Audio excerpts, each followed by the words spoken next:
Today I've got a story for you. It was something I was reminded of on Sunday, when I was down in Birmingham with Sam at the gaming festival. When he was wandering around all day playing all the games, there was an area of mobile masseurs where you just sit down for 10 minutes and then they'll just give you some relief in the neck and shoulders and all that kind of stuff. I thought, well, I've got nothing else to do. Sam's doing his thing. So I just sat down for 10 minutes and just got some tension out my neck, and it was all good. Now, the reason why I'm mentioning this is the person who did it, I'm always intrigued as to why people do what they do. Being somebody who did something for a long time, only realising that was never why I was here in the first place, and I did it through expectation of other people saying what I should be doing until I changed careers. I'm always interested in what other people do, so of course I asked the question. How long have you been doing this? 17 years, she said. Says, I'm always interested as to why people get into what they do, their vocations, if you like. I says, why did you start this? Why did you do this? And I think she was somewhat taken aback. No one asked her this before. She had a big smile on her face, and then she recounted a story. It's the fact where she was from, because she was from, I can't remember where she was from now, Caribbean or somewhere, where she was saying, well, we always did it as practice in the house. And most people get bedtime stories, but we just got sort of kind of massages and that kind of stuff to relax us. And we did it as a ritual every night, and we didn't think anything else of it. And then she came over here, and she became a professional dancer and got injured. And then someone one day said, why don't you do this for a living? And it just never occurred to her, because she was too busy doing something else for somebody else. And then she got into it and started doing massage, and she was good at it. And that got me thinking, because it reminded me of what I did for the longest time. Because I liked computers when I was younger. I did a degree in computers, and I just kind of fell into what I was doing. I never really wanted to do what I was doing within the IT industry.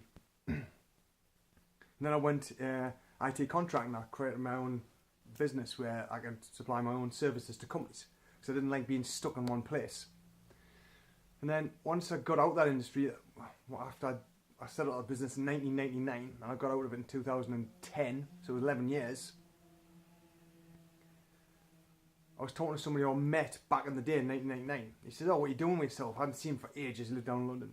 And I said, oh, well, I'm in the fitness industry now. I told him the story. I said, it just didn't occur to me that I was in an office all day, but all I could think about was reading about nutrition, reading about training, going to the gym, getting fit, and working on myself. And I said, just then it occurred to us to do it for a living. And he just turned round to me and said, really? He says, I knew that within a week of meeting you. And that was 11 years ago. And it just didn't even occur to me. I was too busy doing other things, thinking this is what I should do. In fact, to the point where, because my wife's very active and fit as well, and she doesn't work in my business, but she could easily be, and she has in the past. I remember at that point, around that time, buying her a personal trainer handbook, saying, you should do this, you're really good at it. Never thinking for a moment. Now, it could be circumstance, could be that, the internet was just kicking off, Facebook didn't exist, it wasn't as easy to get that kind of connection and be able to reach so many people as it is now. However, there's always a way, of course. So what's the point of this story? Well, it's this. Don't go through your life doing something because you think somebody, or doing it through expectation because someone else told you it was a good idea, or you should do this, or you should do that. Never ever think that you can not change what you're doing to do what you really want. Or, if you ever realise, I'm doing this, but I would love to do that, then do it. The only person that's stopping you is yourself. And that is what I work on every day. Am I doing exactly what I love? Am I aligned to doing what I'm doing? Sometimes I go off track, even in the fitness industry. I'm thinking, okay, such and such just told me to do this, but I'm not feeling it. And so I start resisting it. Always let it come back to you. Think inside, feel. Is this feeling light? Is this what I really, really want to do with my life? Because remember, you've only got one. And every day the time ticks, and every minute should be accounted for, and doing exactly what you love. There's no other reason other than what you make up in your mind. So what are you doing? What are you doing that's stopping you? Even if you're in the industry now, like I was when I was doing all the training, but I know coaching is really where I'm passionate because I know I can really help people.